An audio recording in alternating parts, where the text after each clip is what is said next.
call to order this meeting of the University of Minnesota Board of Regents. The purpose of this meeting is to accept public comment on the President's recommended fiscal year 2026 annual operating budget.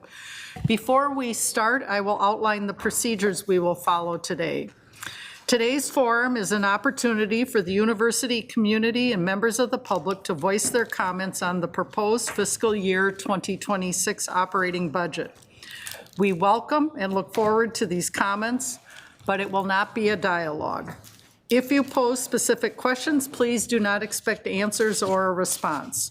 The board will consider your concerns and suggestions before we meet to act on the budget at a special meeting on June 18. We have 18 speakers today, and they will be called on in the order in which they signed up. Executive Director Steves will call on each speaker. When it is your turn, please come to the presenter's table and state your full name for the record. Each speaker will be allowed 3 minutes to speak. Executive Directors Steves will keep time and will alert speakers when they have 1 minute remaining and when their time has expired. Finally, I'd like to note that the board is also accepting written, video, and audio comments on the budget via the board's virtual forum website. You can visit the website at regents.umn.edu to submit your comments by 10 a.m. on July 17. Executive Director Steves, will you please call the first speaker? Colleen Manchester.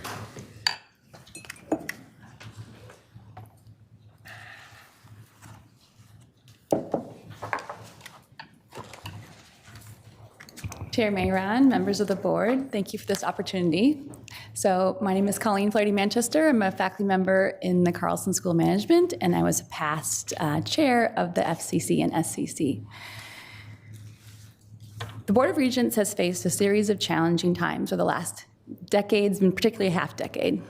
This is a hard job.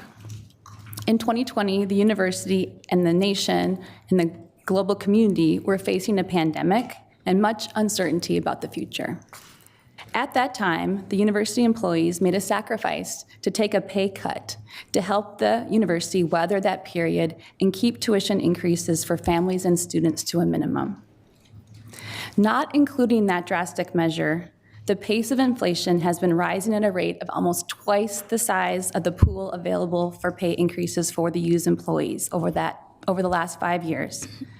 Worsening a situation of deferred investment in people that started well before that time. This is an untenable solution. We as a state cannot take the university and its people for granted. In order for the U to deliver on its missions, it needs great people. As a university, we are only as good as the work that is produced by the people we employ.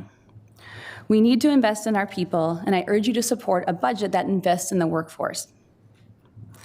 The efforts of workforce reinvestment are getting traction. The University Senate unanimously passed the Workforce Reinvestment Resolution in the spring of 2023. It was a collaborative effort across civil service, P&A, faculty, and student senates. Subsequent governance leaders have kept that effort going. And the president is taking this seriously, and we know you are too. A 3% salary pool and 1% for market adjustment, as well as additional targeted monies for reinvestment, are a turning point for this institution by choosing to invest in its people who can make the university and continue to make university a great place to learn, innovate, and have an impact on our state. I urge you to support a budget that invests in the U's people. If we decide to defer that investment, it's not fair to our students. We need to continue to emphasize this to our state, that an investment in our people is an investment in our student and an investment in our state. Thank you for your time.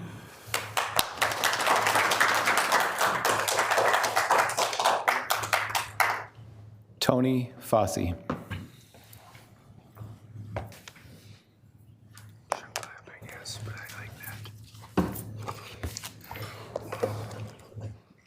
Chair Meron, members of the board, thank you for the opportunity to speak to you today. My name is Tony Fussy. I've worked at the U for 25 years, and if you include my time as an undergrad, I've been here pretty much my entire adult life. I'm a finance professional 3 in the Global Programs and Strategy Alliance. You may recognize me from a couple years ago when I delivered the CSCC report. Today I want to talk to you not as a former CSCC chair, not as a civil service employee, but just as an employee of the U of M. Having just gone through the budget planning and entering the budgets for units I support, I know the task of coming up with a balanced budget for the university is a difficult one that I doubt anyone is envious of. I'm here today to ask for your support in a budget that encourages the continued investment in a workforce that is highly effective, highly nimble, yet unfortunately too often underinvested in. That budget includes a 3% merit and 1% market pools, as well as the $15 million workforce reinvestment pool for fiscal year 26, which I hope will continue for many years to come after that. Just as a reminder, those of us not represented by bargain units do not receive a cost of living increase in addition to merit increases. Merit is all that we receive. I and other employees of the U want to acknowledge the position we are in right now is not of the university's making. It has started at the top in Washington, D.C. with President Trump and continued down to the state legislature in St. Paul. State funding for post-secondary education in Minnesota has been losing ground for years, and the state's focus has shifted to other priorities. While we are grateful for the university's base funding was not cut the past couple days ago, yet no increase for the next 2 years in itself is a cut. Because of a lack of increased state investment in the U, tuition and other revenue sources have had to make up for that funding. Our salaries continue to lag behind inflation, especially since COVID. Employees sacrificed to keep the university afloat by taking furloughs and no pay increases in fiscal year 21. And since then, inflation and rising costs have outpaced the modest raises we have received. In closing, the U's employees are the university's biggest asset. Without us educating, researching, advising, paying bills, building, cleaning, and many other roles, there really is no U of M. That is why I again ask you to support a budget that includes a 3% merit increase, and a 1% market pool, as well as the $15 million workforce reinvestment pool for the employees of the U of M. Thank you again for your time to advocate for U of M employees. Thank you.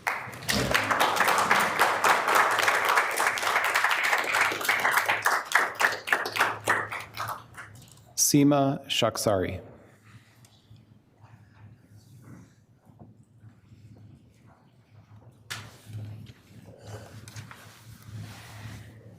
Good afternoon. My name is Seema Shaksari. I'm faculty in the Department of Gender, Women's Sexuality Studies and a proud member of Educators for Justice in Palestine. I'm speaking also on behalf of my colleagues at Educators for Justice in Palestine who are here.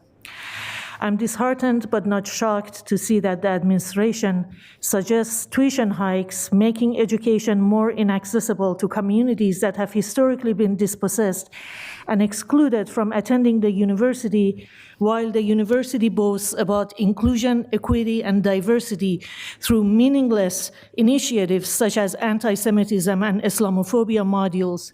And I wonder how much that initiative costs the university. I'm disappointed that the budget cuts are being imposed on the much-needed academic programs while administrative spending increases when a provost who's infamous for violating academic freedom, canceling Palestine-related events, and punishing student activists is hired in a highly secretive process and offered an almost $700,000 salary. And I'm talking about Gretchen Ritter, whose hiring you approved today.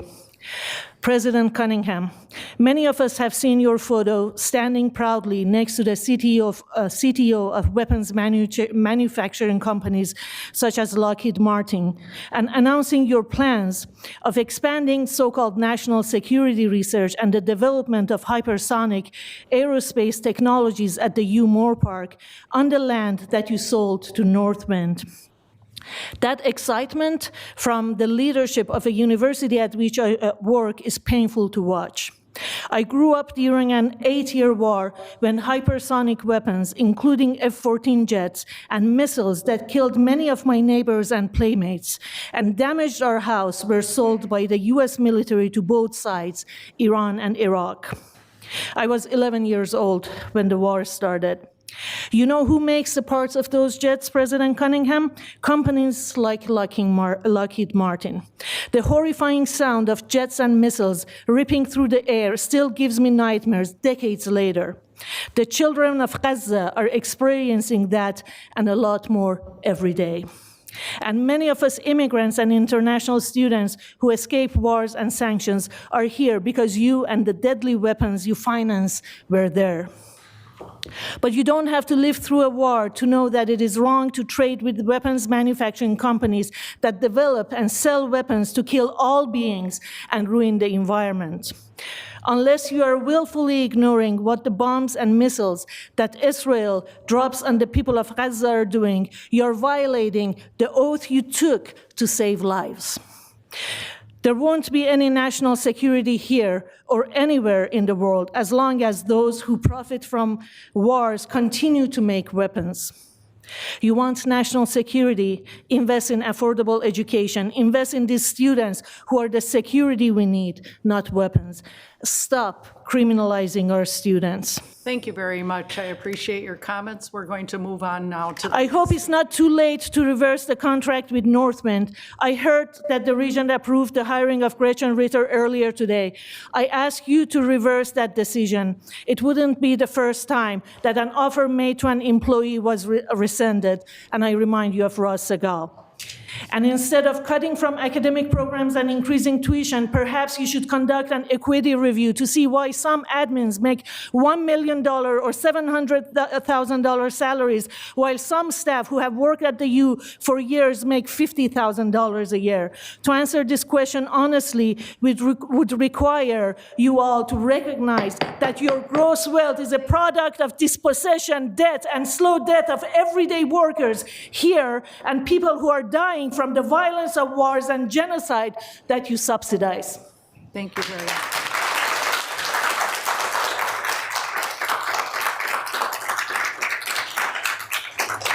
Gavin Pendle.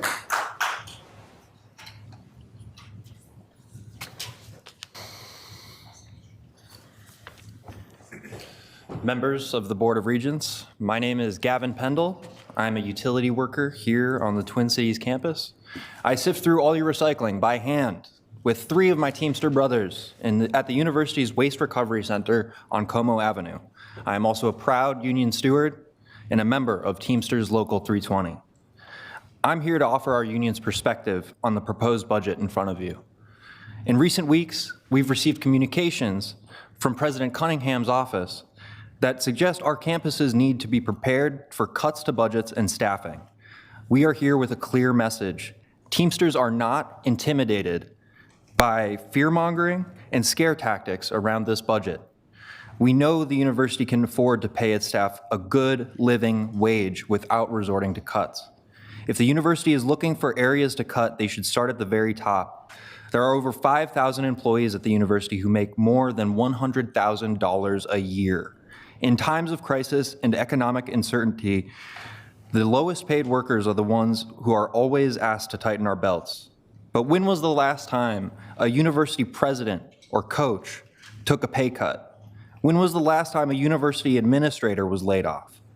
The university talks about the need for sustainable union contracts. Sustainable for who? We cannot sustain ourselves on poverty wages and high healthcare costs. The university announced that it wants to raise healthcare premiums by 10%. Meanwhile, the cost of living keeps getting higher and higher. If we continue down this path, many of us won't be able to continue to afford to work here. Teamster members, keep this university running. We are calling on the university to commit to the following. 1, settle our union contracts with real wage increases that keep up with inflation. 2, lower the projected healthcare premiums. A 10% increase of premiums is too high. Commit to no layoffs of union staff and an institutional strategy to fight back against the federal government's funding cuts. We've been in negotiations with the university since the end of March to be offered, after 6 bargaining sessions, a 2% wage increase, and then an entirely unknown number for the following 2 is beyond disrespectful. It's dehumanizing. My coworkers are human beings with families. They're seasoned veterans of their positions getting paid far below industry standard because they heard the university takes care of its people. They're young adults desperately seeking the security of gainful employment and a good union job, something to provide us with a roof over our heads and a full plate on our tables. With the stunning rise in the cost of living in just the past few months, 2% is unthinkable. This proposed budget will saddle the university's poorest with even more financial instability, even more housing instability, and I could truly see this having deadly consequences. Our wages haven't kept up with inflation for decades. Greg Goldman said it himself in his staff-wide June 6th email, all while certain coaches and certain admins get whatever they want, never having to decide between a tooth appointment or groceries, a roof over their heads, or an extracurricular their child could pursue. Hell, I'm sure some of the university's administrators are thinking about a second or third roof. We aren't asking for much. Dignity, respect, and a chance at living a life we are proud of, working for a place that we are proud of. Remember who rows the boat. I thank you for your time.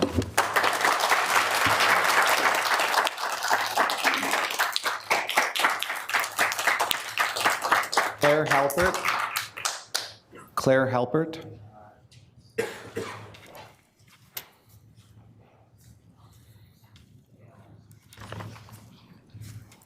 Members of the Board of Regents, my name is Claire Halpert. I'm an associate professor and director of the Institute of Linguistics and Liberal Arts on the Twin Cities campus. And I'm also a member of the executive committee of the College of Liberal Arts. So I look at this budget as a department chair and as somebody who's deeply invested in the health of my college. And I'm here today to talk about the 7% reallocation targets that were enacted upon the academic units and the 75 million, 60 million one-time and 15 million recurring in strategic initiatives, and what this means for the College of Liberal Arts, what it means for our program, and why I think this is a reckless way to budget for the University of Minnesota. So in the College of Liberal Arts, our compact process, what this 7% reallocation target does is it takes $7 million directly out of our non-tenure track instructional pool, which funds non-tenure track labor, P&A associate faculty, and it funds our graduate students. This $7 million cut is hundreds of workers in CLA. It's many hundreds of classes that are cut. And depending on how it's enacted, it's programs, right? It's entire programs who depend on this particular pool of instructional funding, including my own. And what we see with this budget at the same time is a very large pot of money that's reserved in service of strategic priorities that don't yet exist, right? We're in the middle of the strategic planning exercise, and we're not there yet, right? We're looking at a December rollout for this new plan. In the meantime, we are making these massive cuts to our programs, to our instruction, to the classes that we offer in a very reactive way with no sense of where we are heading. This seems like, as I said, I think this is a reckless way to plan for the university. I think it's anti-strategic. I think once things go away, they're not coming back, even if in December it turns out that they were priorities after all, right? So what I see as a department chair is no good choices. I see that the immediate path and the most liquid resources, as we saw with our compact process, the most liquid resources are in a particular pot of money. That does not mean that they're the most strategic. At the same time, I look at this budget and I see that there's a different way to move. We have a budget that leaves 60 million above the minimum requirement in undeployed reserves, a budget that has the 75 million in strategic priorities. And I think it's time to take a pause and reconsider and think about using the funds that we have in a way to be a good steward of the university, of the programs that we have, and to take our time to think and plan and do this collectively together. Thank you.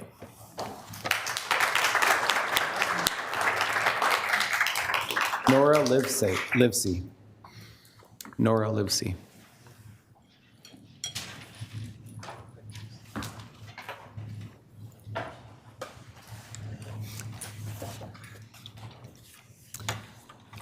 Members of the Board of Regents, my name is Nora Livy. I am a staff member in American Indian Studies in the College of Liberal Arts.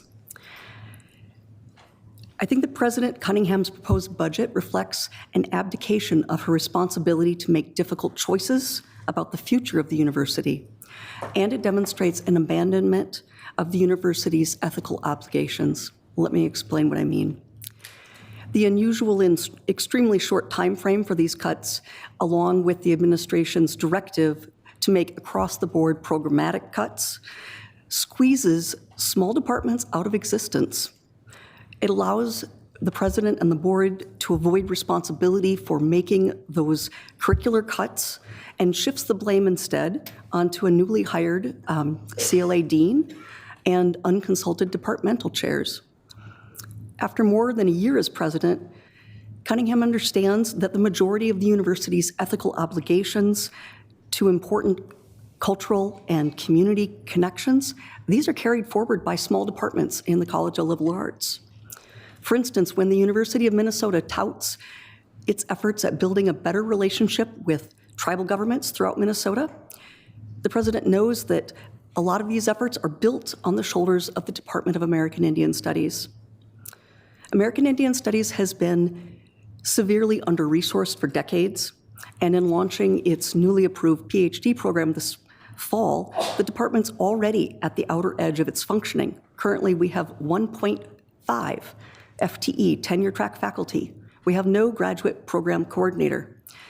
And many of our degree programs, including the BA in Ojibwe and the BA in Dakota, are run completely on TA-UI instructional funding. There's not a single tenure-track faculty member at the university qualified to fill in. The Ojibwe People's Dictionary, one of CLA's largest outreach efforts, continues to struggle for its existence due to unstable and inconsistent funding. These budget cuts jeopardize the ability of my department to fulfill its core missions and fulfill its obligations to our currently enrolled students and to communities across Minnesota. Please reject this budget. There's nothing strategic about it. It's a slash and burn of our instructional programs in much the same manner that Elon Musk took a chainsaw through the federal government.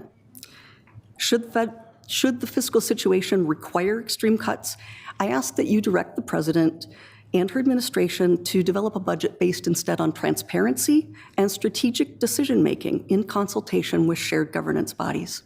Thank you for listening to me.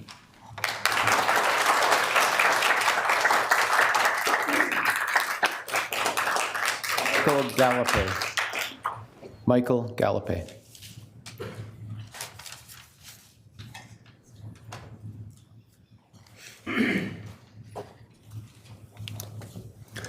Hello, Board of Regents. It's nice to see you all. I know you may know me or seen my name in the paper as an academic freedom advocate. I have a different hat on, even though it's not actually very easy for me to wear hats. I am here as a department chair to tell you about the experiences that I've had in the College of Liberal Arts running our department.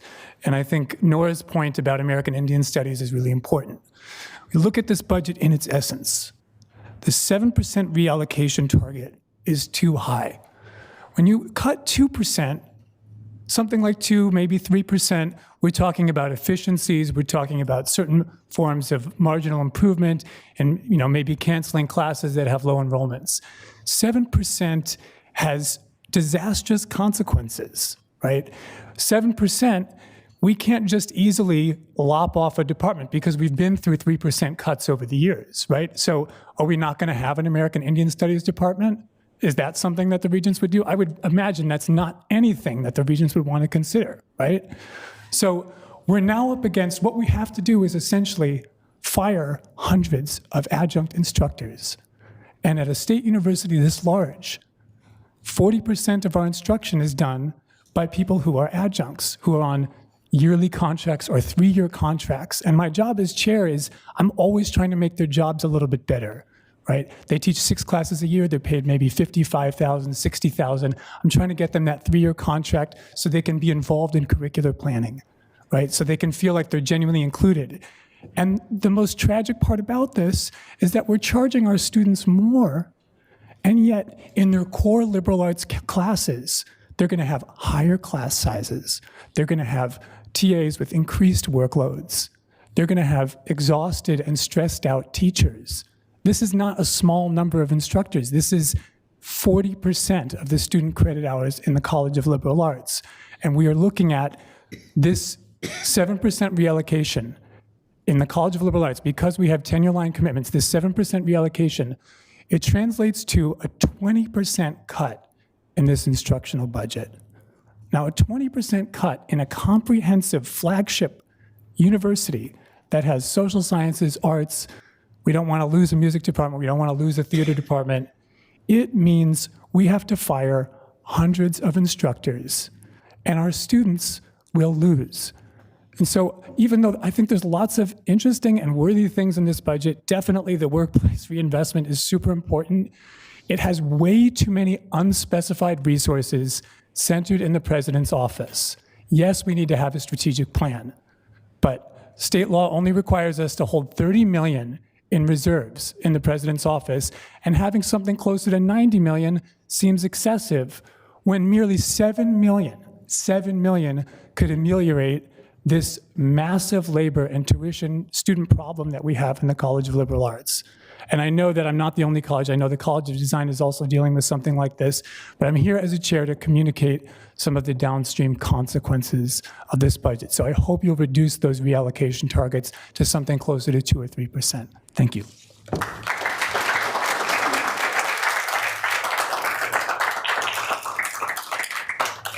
Patrick Warfield.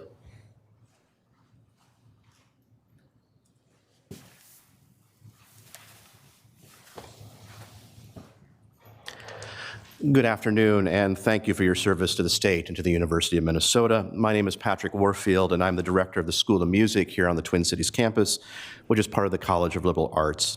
I'm going to also go quite close to home and talk about how this budget will manifest itself in our undergraduate experience. First, I invite all of you to visit our music therapy program, which includes a working clinic, which is part of the U's healthcare enterprise.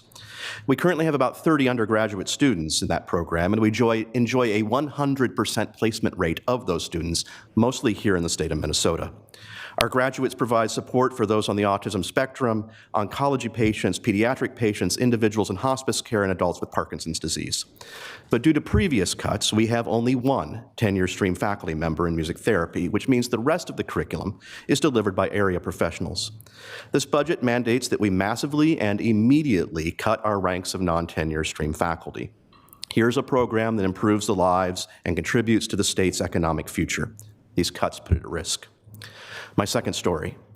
The School of Music offers 5 choirs, including gospel choir, 7 bands, including the Pride of Minnesota, 4 orchestras, and 2 jazz bands, a world music ensemble.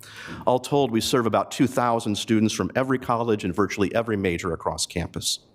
Many of these ensembles are led by graduate students in the conducting area, where we again enjoy nearly a 100% placement rate.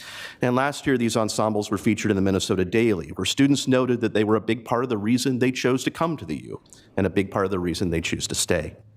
Without TA support, which this budget forces us to massively and immediately cut, it'll be impossible for us to continue to run these ensembles, resulting in hundreds of thousands of dollars of tuition loss and likely enrollment loss. My third story. The state of Minnesota, indeed much of the Midwest, is producing far too few licensed music educators, another place where we enjoy a 100% placement rate, again, mostly here in the state of Minnesota. This is a national crisis. We could grow this program exponentially to meet the demand in ours and surrounding states, but this budget requires us to massively and immediately eliminate TA support needed to fulfill state requirements, thus shirking our responsibility as a land-grant institution. A 20% cut to our instructional budget coming in June, when it is impossible to respond strategically, is troubling. I understand the need to balance the budget. I understand the need to reduce scope. I really do. But I urge you to slow down. Give us a chance to think collectively and strategically about how to respond to this changing landscape of higher education. Thank you, and please join us in Ferguson Hall or Ted Mann Concert Hall. Thank you for your service.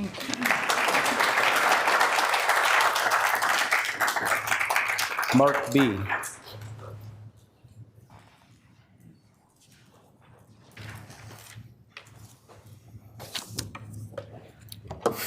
Chair Meron, members of the board, thank you for this opportunity. My name is Mark B. I am the most recent past chair of the Senate and Faculty Consultative Committees, and I currently serve as one of the university's faculty legislative liaisons. I was one of the primary authors of the Workforce Reinvestment Resolution, which passed the University Senate unanimously. I was also the primary author of the FCC's report on faculty compensation. Today, I want to amplify some of the stories from that report that demonstrate why a budget that invests in the U's workforce is critical for our survival as a top-tier public research university. Excuse me. In drafting the report, the FCC gathered firsthand accounts from unit leaders across the system about their efforts to recruit and retain faculty and instructional staff that ultimately failed due to low compensation. Here are a few of their stories. A department head in the Twin Cities College of Biological Sciences told us, quote, "My department is losing a distinguished McKnight professor to Harvard's aggressive recruitment. My college did not even attempt to compete with the salary they were being offered. There was essentially no salary flexibility, zero, zilch, during the negotiations." A department head from the Twin Cities College of Liberal Arts had this to say, quote, "My department had a failed search for a tenure-track assistant professor despite making 3 offers. The 3 candidates we attempted to recruit went to the University of Southern California, Purdue, and Rutgers for salaries that were between 17% and 52% higher than what Minnesota could offer. USC, Purdue, and Rutgers are our Big Ten peers." A division chair on the Morris campus told us, quote, "In our last tenure-track search, 2 candidates turned down offers of hire due to low salary, as our offer was approximately 15 to 20% lower than what they expected or needed. The search failed." This chair added, quote, "I have had trouble hiring teaching specialists because the salary we offer is not competitive with K-12 schools. Offers to non-tenure track faculty are routinely $10,000 or more lower than what they make as instructors of elementary and secondary students in the region." Stories like these and others should alarm every member of the board. When we can't compete for talent, we can't fulfill our mission to the benefit of our students, our communities, and to the state of Minnesota. And we're not just losing out to the Harvards of the world, okay? We're being outcompeted by our public Big Ten peers and even by local school districts in rural Minnesota. Therefore, I urge all of you to support a budget that includes investments in the university's workforce, such as those outlined in the president's recommended budget. The question before you isn't whether we can afford to invest in our workforce, it's whether we can afford not to. Thank you.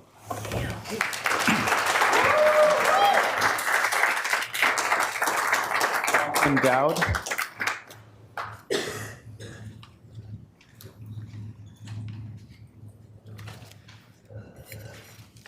Good afternoon, Chair Meron, members of the board. Thank you for the opportunity to speak with you today. My name is Katherine Dow, and I serve as the administrator for the School of Mathematics. I'm also the current chair of the Teaching Faculty and Academic Professionals Senate Subcommittee. I'm here to express my strong support for a 3% merit increase for all university employees. Let me begin by sharing a snapshot of the School of Mathematics, one of the largest departments on campus. At any given time, we have more than 300 full and part-time employees on payroll, with an annual operating budget of approximately $20 million. Behind the scenes, a dedicated team of a dozen full-time staff who are labor represented, civil service, and P&A employees ensure the smooth operation of everything from undergraduate and graduate student services to advising, communications, HR, and finance. These staff members are the backbone of our department. Their work is essential to the successful delivery of math courses to thousands of undergraduates across the university. A 3% merit increase is not just a number, it's a recognition of their daily commitment and a critical tool for retaining the talent that keeps our academic engine running. I also want to highlight the contributions of our core instructors. Others have mentioned them as well. Our teaching specialists and lecturers. Across the university, these educators lead many of our lower division courses, often teaching upwards of 500 students each year. Their impact on student success is profound. yet their compensation often does not reflect the scale or significance of their work. A merit increase is a tangible way to show that we value their contributions and are committed to supporting their continued excellence. In closing, I urge you to approve the 3% merit increase. It's a modest but meaningful investment in the people who make the University of Minnesota a place of learning, discovery, and community. Thank you very much for your time.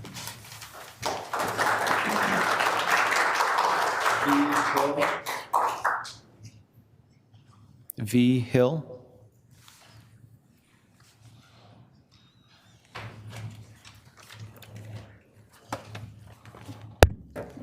Good afternoon. My name is V. Hill. I am an undergraduate student with the College of Design. I'm concerned. I'm concerned to see this university request to spend $9 million of state money to develop hypersonic missiles. I am concerned to see this university sell land to the aerospace development company, Northwind, where they will collaborate with CSE to develop those missiles. I'm concerned to see that it will be paid with taxpayer money and tuition, which appears to have been increased solely for this purpose. This same money could be used to develop technologies that could save lives, or it could be used to support scholarship, or it could be used to benefit the community. But as it stands, it serves only to sow misery and hate. Of course, I understand a common counter-argument to these kinds of things that I'm saying. It creates jobs, but creating jobs is not unique to creating weapons of war and terror. You can create jobs by building bridges or by building bombs. I am disappointed to see this university choosing to build bombs. I would think that the university has a responsibility to benefit society. I cannot see how the ability to level a city block benefits society. This is a vanity project at best, and a crime against humanity at worst. This project must be removed from the budget and the land sale to Northwind ceased. Thank you for your time.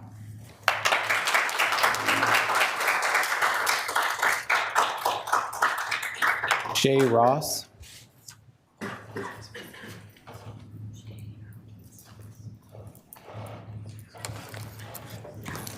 Hello, board. My name is Shay Ross. I'm an undergraduate student at the University of Minnesota Twin Cities, and I'm a proud member of Students for a Democratic Society.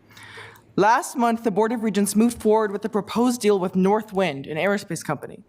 Without mention to the students or to the wider university community, the University of Minnesota took money Northwind had been given directly by the Department of Defense for the purpose of weapons advancement. Northwind, an offshoot of defense contractor Calspan, was formed primarily by Cerberus Capital Management, a company with extensive historical ties to Trump's Department of Defense. The deal not only gives Northwind land on which to build hypersonics testing facilities, it is our understanding that CSE will be sending its own students over to engage with hypersonics production on site. This is providing the military with student labor. Northwind has explicitly agreed to develop these facilities for missile simulation projects. Umore Park is a chunk of land with a tumultuous history. Decades of corporate misuse and neglect rendered it polluted and unpopulable. In turn, we as SDS do not believe it is justifiable to hand the land over to the DoD. Their explicit goal is to build deadlier missiles. Their explicit goal is to recruit students to war profiteering. Of course, this is not to mention the UMPD gun range at Umore Park that the U.S. contracted to ICE for years. Now, when ICE is in the streets terrorizing our community, it is the university's responsibility to end its ICE contract and demilitarize its own police force. It is not too late. The Regents must work now to undo this damage. We cannot allow our students' labor or our university land to be used for military advancement. I want to believe in a university that adequately supports its students, workers, and community members. And to make that happen, we must cut all CSE ties to weapons manufacturing. We must end the ICE contract. We must remediate land the university has agreed to be responsible for. We must invest in our union workers, and we must stop Umore Park. Thank you.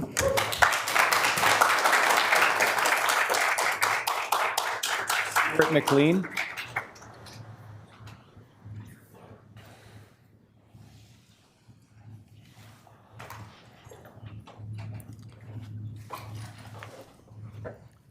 Hello, my name is Stuart Mlan. I'm the chair of the Department of Anthropology. I should say also that I'm a first-generation college student, and part of the reason that I'm sitting here talking to you as the chair of the Department of Anthropology is that in my younger day, I was lucky enough to have access to high-quality, affordable higher education. And it's for that reason that I would like to ask you to reconsider the proposed budget, and in particular, the proposed 7% reallocation. This is inevitably going to result in a significant reduction in TAUI budgets across the university, not just in my own college, the College of Liberal Arts. And that in turn is going to result in numbers of non-tenure track faculty being laid off. It's going to result in a reduction in course enrollments, and it's going to result in a reduction in the range of courses that can be offered. In other words, it will negatively impact the quality of the education that all departments in all divisions of this university are able to offer. I would also suggest that it's particularly unfortunate to be pursuing this in tandem with a significant tuition hike, making access to the university and to what it has to offer harder for a large section of students and potential students in the state of Minnesota. And I think in this moment we should not be, in effect, asking students to pay more for less, which is what this budget is doing.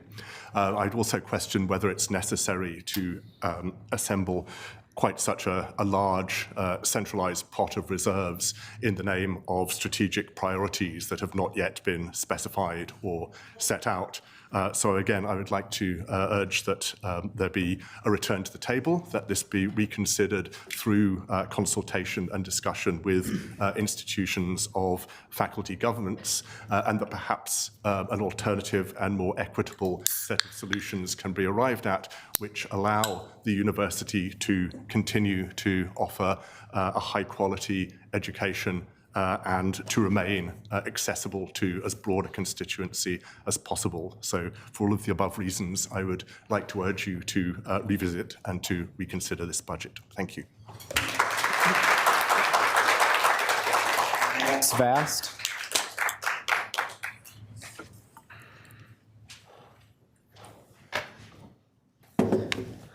Good afternoon, board. Thank you for having us today. My name is Max Vast. I am a clerical worker here at the University of Minnesota, and I'm the president of AFSCME Local 3800.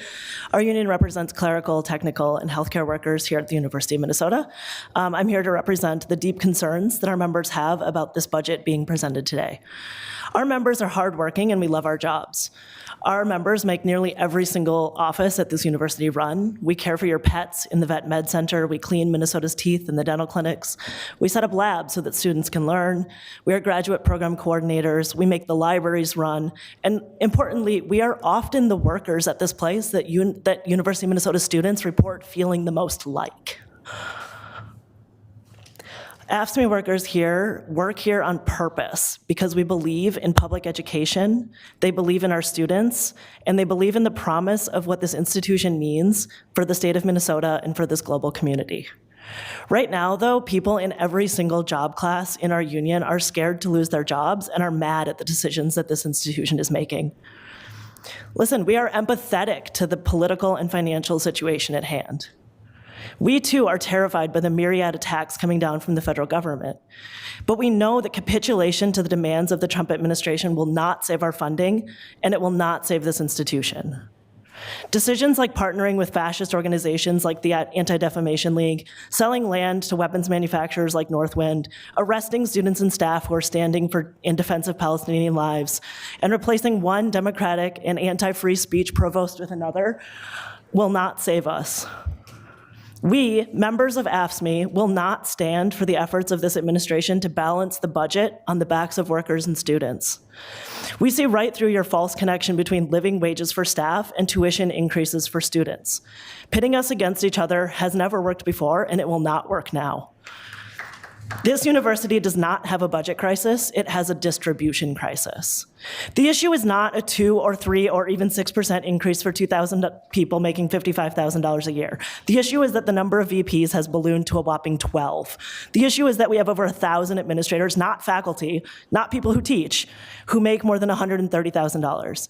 The issue is that we have paid over $15 million to Huron Consulting for the unpopular and ineffective peak initiatives. AFSCME is in negotiations with the university right now, and our demands are reasonable. Living wages that keep up with inflation. Save our jobs. Don't lay off people because of federal funding cuts. Rebecca Cunningham has said that we should not react harshly to what continues to be a fluid situation, and we're here to hold you to it. No increases to health insurance premiums. As the Teamsters have already stated, a 10% increase is too high. And respect and dignity in the workplace, which includes protecting those of us who are under direct attack from the Trump administration. So far, the university has made no effort to move on their proposals. The opening wage offer of 2.5% is an insult.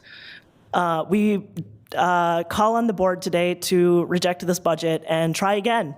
Try again to create a budget that doesn't hurt students, that doesn't hurt workers, and that keeps our reputation as a beacon in higher education strong. AFSCME members and Teamsters members are strong, and we will do whatever it takes to keep the university strong and keeps this university grounded in equity and justice and allows union members to continue to work here.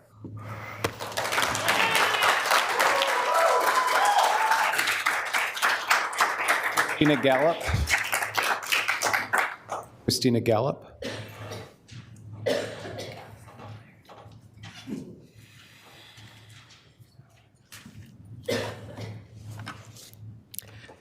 Chairman Meron, members of the board, thank you so much for this opportunity. My name is Christina Gallop. I am a faculty member in Duluth, and I'm also president of the union at the UMD. I really wanted to speak today. I was here to speak to the Special Committee on University Workforce and wanted to take this opportunity to speak to this budget. I really want to strongly urge you to reject across the board 7% cut. I understand completely the need for higher education to stay modern, to stay relevant, to stay attractive to students, right? And so looking at program prioritization is something that universities absolutely need to do. And we've been doing that at UMD for a while now, right? UMD has faced cuts for many, many years in a row. And so we've been doing this work, right? The fact of the matter is, as you've heard from my colleagues in CLA and others here in the Twin Cities, that when you demand a 7% across the board cut, you will get things that you will have cutter's remorse for, right? You will have students going to the media when their programs are cut. It will be a bad look for the university. The other thing that we've been doing at UMD, because we've been facing these cuts, is we've been working to figure out, knowing that we have to make cuts, how to do it in a way that includes, as the CLA faculty have been asking for, faculty voices and helping the faculty helping you to figure out how to prioritize those cuts and how to make it the programs more targeted, up-to-date, modern, without doing harm, right? And so we have a progress in place at UMD. There's an academic revisioning committee that has been working to provide guidance to our EVCA, Rebecca Ropers, as they make their decisions in how we're going to meet our required cuts at UMD, right? And because of that, thank you very much. Because of that, we are in better shape in terms of our acceptance of cuts, because we feel like we might be able to make them in a way that people have involvement in. But my understanding is the Twin Cities faculties do not feel that same kind of involvement, and because they're being asked to make these across-the-board cuts, you will end up with something that you will regret. The budget does make choices, right? It includes increases in administration, which I worry about the optics from the legislature, right? If there's a perception that we have administrative bloat, and then we're cutting faculty and students, which will hurt the university's mission, they're going to wonder what we're doing. And so I hope that you will really take a hard look at this budget and reconsider before approving it as is. Thank you so much. Luther.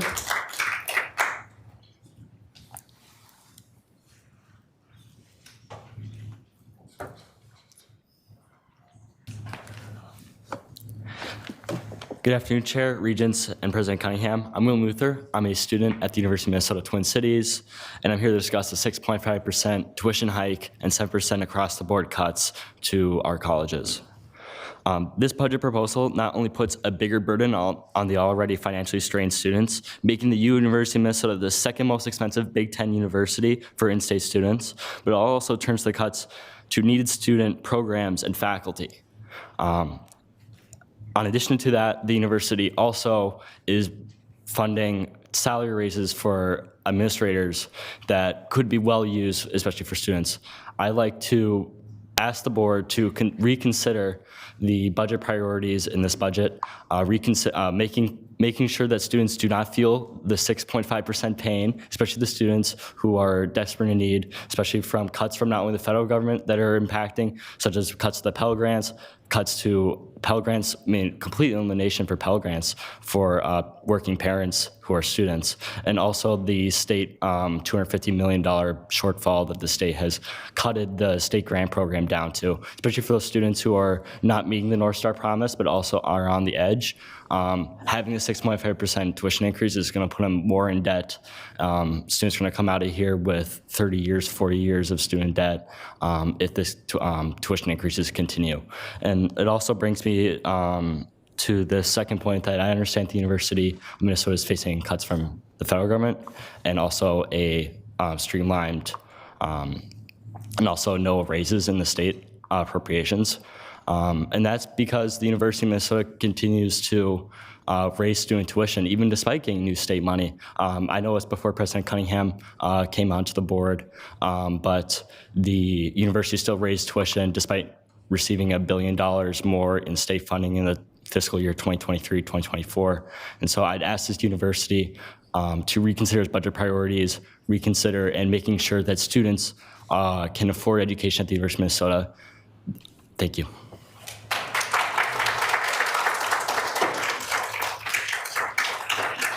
Dean Kendall.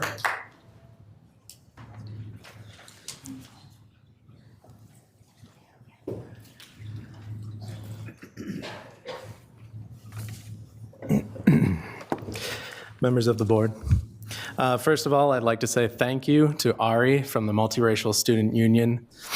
They gave up their speaking slot so that another Teamsters Union member could speak today, so thank you very much. My name is June Huckabler Kendall, and I am a lab animal attendant here at the university. Specifically, I work under the Department of Research Animal Resources, where I monitor the health of animals used in important medical studies. I am also a union steward and a proud member of Teamsters Local 320. Like Gavin before me, I am here to reiterate our union's perspective on the proposed budget in front of you. As you've heard, we've received communications from President Cunningham's office that suggest we need to be prepared for a 7% cut to budget and potential cut to staffing. Let it be said, the Teamsters are not afraid of what this uncertain future may bring. We must focus on helping our working community and students. Everyone here is aware that the national government is threatening to take the funding we all need to keep this university going.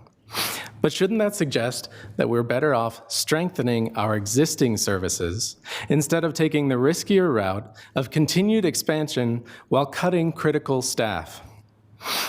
We also know that the university can still afford to pay us a living wage. Last year alone, the university brought in over $4.7 billion in operating revenue. And yet, the university claims our goals for the newest union contract are unsustainable. The only unsustainable thing that we see are the wages they've offered to pay us. Let alone the recent announcement that healthcare premiums will be raised by 10%. Many of my coworkers, myself included, are already working paycheck to paycheck. I will repeat what we are calling on the university to commit to. Settle our union contracts with real wage increases that keep up with inflation, lower the projected healthcare premiums, commit to no layoffs of union staff, and help us fight back against the federal government's cuts. If the university is truly going to bend the knee to the government, then allow me to remind you, the infamous University of Columbia has done everything the government asked, including the suppression of students' free speech, installation of a nationalist VP, and mass deportation of students on visa. And yet Columbia still hasn't gotten confirmation that they will keep the $400 million threatened to be cut from their budget.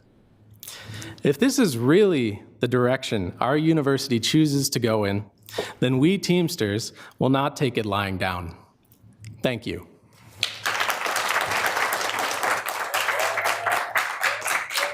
Rosado.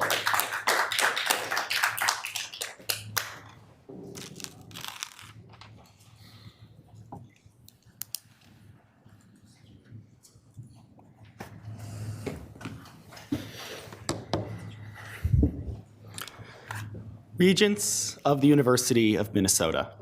My name is Henry Rosado, and I'm a rising senior majoring in ecology, evolution, and behavior.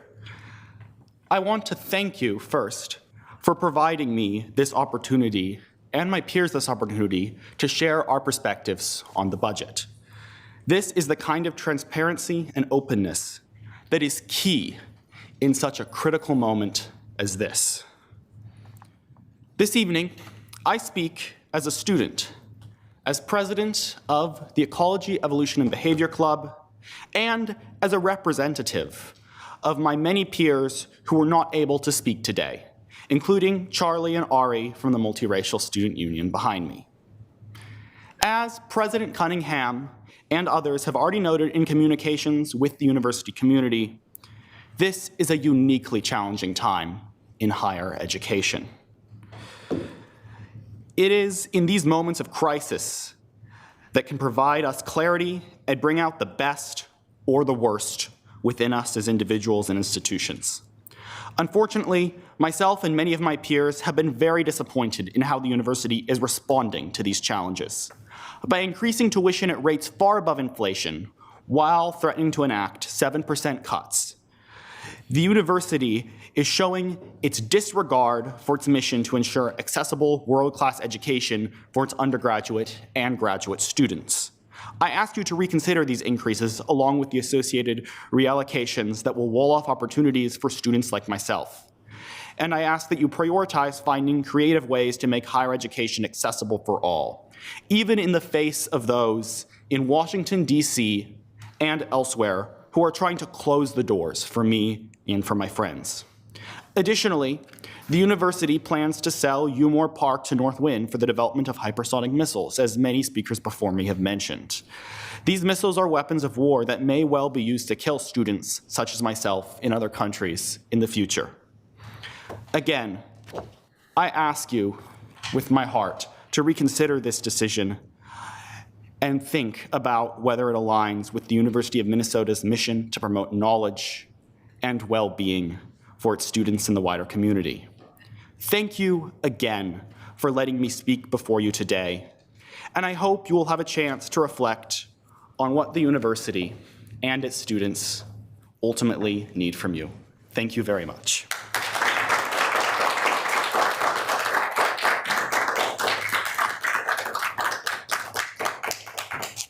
I'd like to thank all of our speakers today and my colleagues for their time and attention to this very important topic. As a reminder to everyone and to the university community at large, we are accepting written, video, and audio feedback via the board's virtual forum on our website in advance of our meeting at 4 p.m. on June 18 to act on the fiscal year 2026 annual operating budget. Again, thank you all for your very thoughtful remarks to each of us. It's very much appreciated. And with that, this meeting is adjourned.